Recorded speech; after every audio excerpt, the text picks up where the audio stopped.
Am I wrong for deciding not to attend a wedding? I feel like I'm eating crazy pills because the situation feels surreal, but it's actually happening. And I'd like a perspective on it. Real names change for privacy purposes. I've had a friend, Clara. Is it Clara or Clara? I'm gonna go Clara. I've had a friend, Clara, and we've been close since we met. She is struggling with some mental health issues, and I've always been there for her and helped her out where I can. We also share a lot of our personal lives and stories with each other. Early last year, I met a guy, let's call him Brad. Brad was quite alright, and we hit it off as we had a few common topics we shared. Making new friends was always a good thing, and I wanted to introduce him into my circle of friends too. Unfortunately, Brad and Clara got into an extremely heated argument. It was something completely dumb to me. Something about whether a gun would defend you if the attacker had a knife or sword, but had the element of surprise. It escalated so bad that they were calling each other terrible names, and I was shocked since I had never seen either of them act this way before. They parted on extremely bad terms despite my best attempt at brokering the peace. Over the next couple of days, I tried to talk to Clara and get them to make up, but she was adamant about the situation being final and even gave me an ultimatum. Either I break off all contact with him or she will break off contact with me. I gave her another 2 days to cool off, but there was no change. I valued her and knew her longer, so I reluctantly chose her. I was candid with Brad, explained the situation, that I had nothing against him. No, that is such a okay, that's a really bad manipulative friend. This reminds me of Love is Blind. She does this often when her mental state worsens and shuts herself in for some time. I sent a few messages to check on her well-being but didn't get a reply. This time was much longer than previously, but I thought nothing of it, having given her the option to come back whenever she was ready. 2 weeks ago, she returned after several months and announced her engagement to Brad.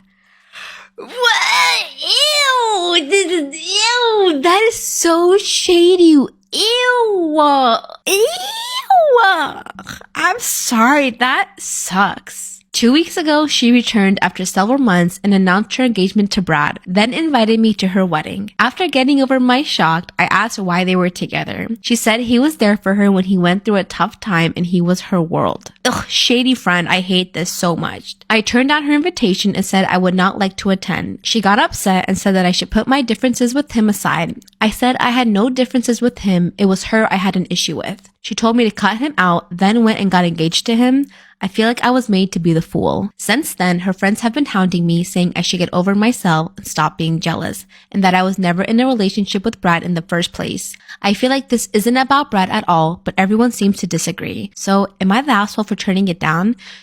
Dude, no, you need to get yourself new friends. They are all trying to gaslight the shit out of you. Am I wrong for forbidding my sister to meet my child and telling my wife to butt out of the situation? So the judgment is pretty much exactly as the title suggests. I will provide context though. So I, 28 male, have been married to my wife for 4 years and we have a 2-year-old son together. My older sister, Ariel, has 2 kids with her husband. She is my only sibling, but we do not speak and haven't since my wedding 4 years ago. My wife knew I had no relationship with my sister or mother whenever we got together, but now it's causing an argument. We were a pretty typical family until my mom cheated my senior year of high school with a coworker. My dad moved out immediately and I moved with him. This caused a rift between me and my sister. My sister believed that since mom was sorry and that it was a one-time thing, as she claimed, which I don't for a second believe, and was trying to reconcile through the church, that me and my dad's refusal to speak with her was somehow wrong. I was 18 and my sister was 20. Long story, but eventually my sister stopped speaking with my dad. I haven't seen my mom since 2016 and we have only spoken once in 2019 when she tried to invite herself to my wedding. She was not invited, but my sister was out of courtesy. My sister didn't show up and we have not spoken since. My wife knew when she married me that my only family was my dad and my cousins. She said it was okay and she didn't care. So, a few months ago, my wife got a call from my sister's husband, whom I've never met, and he said that he wanted to start mending the bridge and would like to have me come meet their kids. I said no. Well, my sister started sending pics of her kids to my wife, and my wife sent pictures back. I told her multiple times I did not like this, and she told me that she could send pics to whoever she wants. I said that if she keeps testing my boundaries, she will be a single parent really soon. I said I don't even have a relationship with my sister or brother-in-law, so why should my kid? That doesn't make me feel comfortable at all, and I don't even know these people. Also, any pic she sends could easily be forwarded to my mom, and she needed to think about that. She said she doesn't even understand why my mom can't meet her kid, and that comment alone pissed me off because I've explained my family drama for years, and it feels like she just ignored it. I said she really needs to think about who she wants to appease because I'm not going to stand for disrespect to my boundaries. My dad totally agrees with me and is telling me that I should start setting aside money for an exit strategy because my wife's behavior is exactly how my mom used to act and I should see the warning signs now. Am I the asshole? I get you're hurt and all that. You were also a child. You need to grow up and let bygones be bygones. If they're trying to extend the olive branch, why wouldn't you take it? You're literally holding on to the past. Yeah, she fucked up. Yeah, she made a mistake. Let it go. That's at the end of the day, it's your mom. That's how I feel. But like to like, and then if you try to reconcile and you realize she's still the person that she was before and you don't want to have it, fine. But for you holding on to this image of her that you've had since you were young, I don't think that's right either. Like, you have to let people grow, live, and learn and all that fun stuff. Like, am I wrong for accusing my ex of faking a pregnancy and a miscarriage? A few months ago, me and my ex-girlfriend E had a falling out. We are military. I live outside the US and she lives in the US. To make a long story short, I cheated on her. No, bro. I was about to be on your side, but no cheaters. No cheaters in this channel, okay? It was just a kiss. Don't try to belittle it. Just a kiss. Shut up. However, that still doesn't make it right and it's a violation of trust. The same night I cheated, I told E about it. I broke up with her because of it and because my feelings toward her had been changing for the past 4 months. I was open about this and she knew it was an issue. The person I kissed that night, S, and I became close. We eventually started dating. Keep digging yourself deeper, my friend. In the hole. Keep going. In late March, E told me she was pregnant. I processed this and we talked about it. She told me not to tell anyone. However, I told S since we were dating. I figured S had the right to know. The last time E and I slept together was January 1st. I asked E for proof of pregnancy. She said she had blood work done that came back positive. However, she could not produce records of the visit or the results of the blood test. I believed her anyways. Okay, that's first red flag. Of course you can prove your pregnancy, bro. Go pee on a stick in front of him. There you go.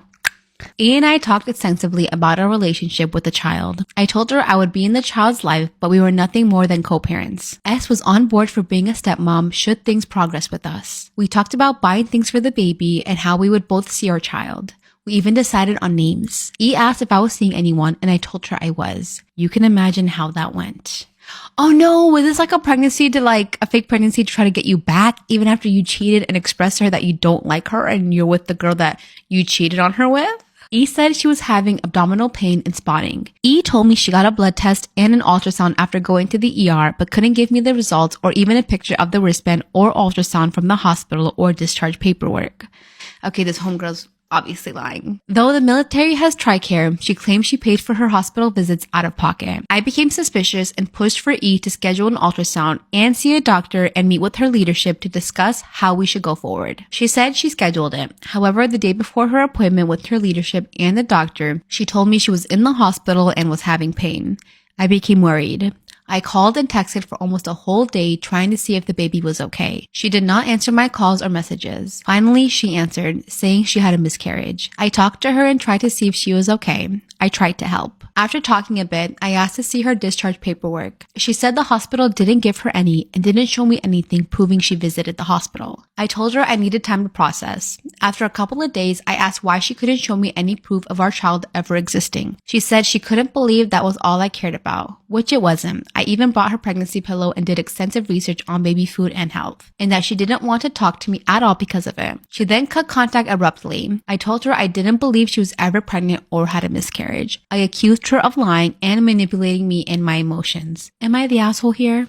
You're an asshole for cheating, but everything else after that, no. So would I be the asshole if I filed another noise complaint about my neighbor's very loud toddler? I'm really torn about this. I, 33 female, work fully remote and am a bit of a homebody, so I'm usually in my apartment most of the time, either working or living my life as one does. Several months back, we had a family move in across the hall from us with a little girl around 2 or 3 years old. They moved in over the course of 2 weeknights, so lots of banging and shout talking in the halls between 10 to 12 at night. So not a good first impression for both myself and my roommate. Over the months they've been here, their little one has proven to be extremely vocal. While working, she will often scream bloody murder at the top of her lungs, loud enough that it feels like she's standing directly in my apartment. I've had people on calls with me while I'm wearing headphones ask who is screeching in the background, and I have to apologize and state that it's my neighbor's child. Even at night, I will hear her screaming all the way in my bedroom, which is the furthest room in my apartment from the front door. It's not so much I'm scared screaming. That would warrant a different call, or yay, I'm a toddler toddler having fun screaming. It's more, I'm throwing a tantrum screaming, and there are some days where it's near constant. I'll be doing laundry on the bottom floor, we are on the top floor, and I can hear her all the way on the first floor just yelling and screaming clear as day. I have called and complained about them to our office. They also shout talk in the hallway to each other when they have visitors, and no carpet in the halls mean it echoes and is loud. And I know multiple other neighbors of mine, both on the same floor and downstairs, have called with complaints too. Yesterday I had called in with a bad migraine, and even in my room with the door closed, I could hear her going full air raid siren, even until 10 p.m., and that just made my blood boil.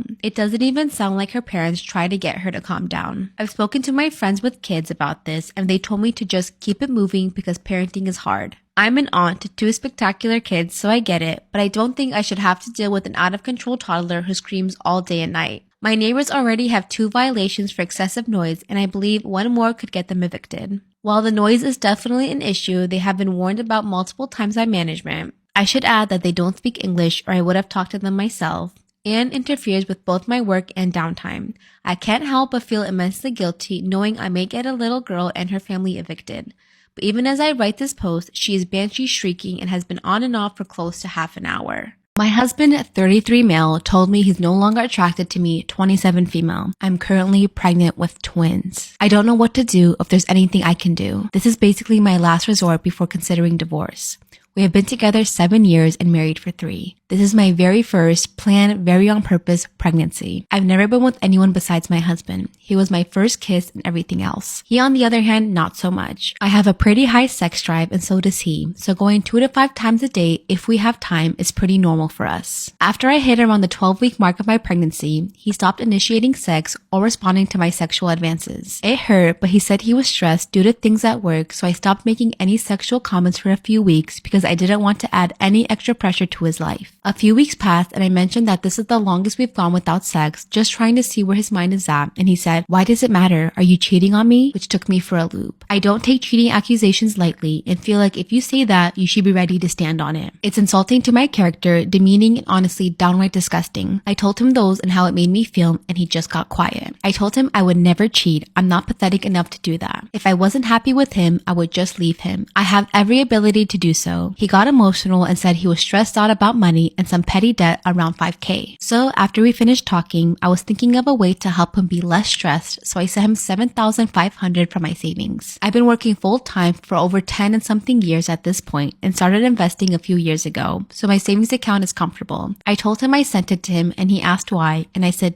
"The debts." And he said, "What debts?" I just stared at him and was like, the ones you just cried in my lap about? He says something like, "Oh yeah, sorry. I'm just so off today," and goes to sit on the couch. The whole thing felt so weird, so I went out and asked him details about the debt. After 20 minutes of back and forth, he finally admitted he isn't stressed about debt and isn't having any money problems. He just isn't attracted to me anymore. I asked him what about me has changed since the last time he was attracted to me, because I'm pretty sensitive about my body image, and my entire life I have never shared these insecurities with anyone, not even him. It's something I always kept to myself, but even with my current body, I honestly don't think I look that bad. So far, I've gained only 25 to 30 pounds and I'm still working out and working full time. So now I'm almost mad because I didn't get fucking pregnant on my own, and last time I checked, I wasn't the one begging for a kid for the past 2 years. I'm giving him 2 and now he's saying I'm ugly because of my belly? Pregnancy hormones and whatnot. I started crying a little, but wiping them away as fast as I could because I was more mad than sad. He said it's not me, it's the pregnancy, and he's concerned about the long-term effects to my body after seeing videos of postpartum bodies and C-section scars. Then told me it wasn't fair that I was upset because he's having a natural male reaction, and I'm manipulating his feelings. He's never said anything like this before either. I asked him to explain what a natural male reaction is, and he said what makes a guy hard and what makes a guy not hard. I asked him to go stay with a friend for a night or 2 so I can have some space, and he's staying at his sister's, who called me and asked what happened because we never really fight. I don't know what to do, really. I'm exhausted from everything already, and this on top of it is just making me feel even worse. I've been crying all day and don't have anyone to really talk to this about, so any advice would be very helpful. Thank you.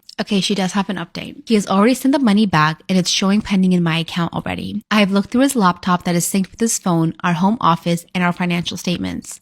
Unless he picked up an additional job to hide an affair, it would be hard for him to hide since his check direct deposits into my bank account and I control the household finances. I'm much better with money than he is, and both of my parents were for accountants, and I distribute the money. What he gets for fun money is not enough to hide an affair in my opinion, but I've already went through everything. I would usually not be willing to do this, but I'm almost at my 3rd trimester and need answers now and not later.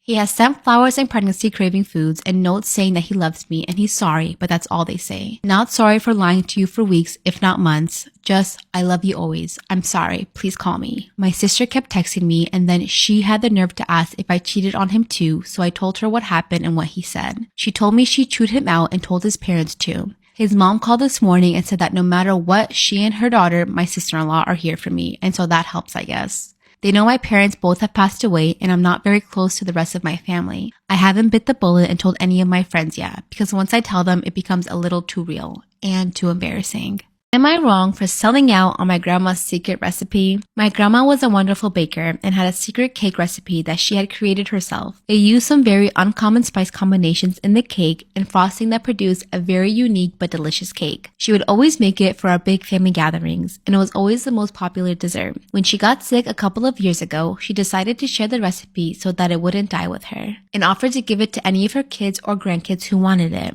I was the only one who asked for it before she died. I don't know why no one else did, as there were several other bakers in the family. After she passed, I took over bringing the cake to family gatherings and everyone was happy to still be able to enjoy it. I also started making cakes for friends and family and then for others by word of mouth to make some extra cash on the side. My business was really starting to pick up around the time the pandemic hit, as people who had my cake recommended me to their own friends and family. It soon became too much to keep up with my tiny home kitchen, so I reached out to a friend who had a catering business with a professional kitchen. Since her business took a big hit with COVID, I made a deal to use her kitchen to make my cakes and help supplement the takeout business she just started to get by. My cousin Jane recently found out that Grandma's recipe was one of my best sellers and said that I had no right to sell out Grandma's recipe, especially after keeping it all to myself. She had asked for it late last year, but I said no. I told her that since she had the chance to get it from Grandma before she died and didn't seem to care enough to bother then. Since Jane had lost her job, she decided to try selling cakes too, which I think is why she had asked for the recipe. Unfortunately for her, it's not going well. The reviews on her cakes have not been good, and no one has been recommending her. Jane said that the only reason my business was doing well was because of Grandma's cake, which she wanted to sell too, and my access to a professional kitchen. That's kind of how a business works. Yeah, she's doing well because she has the means for it. You don't. Bye. The kitchen does help with being able to work on multiple orders at once, but my business is doing well because I actually make good cakes. Jane is a good cook, but not a good baker. She doesn't follow measurements properly and instead does everything to taste, which works for cooking but not baking. Using too much or too little of any ingredients like flour, eggs, or butter, or even their starting temperature will not give you the results you want. Jane is demanding that I either stop selling Grandma's cake or teach her the recipe so that she can make it too. I refused and said that she was a hypocrite for wanting to sell the cake herself after getting angry at me for doing so. When she gave me the recipe, Grandma said that her biggest regret was not opening a bakery like she had dreamed. My ultimate dream now too. I think she loves so many people enjoying her cake. So, am I the asshole?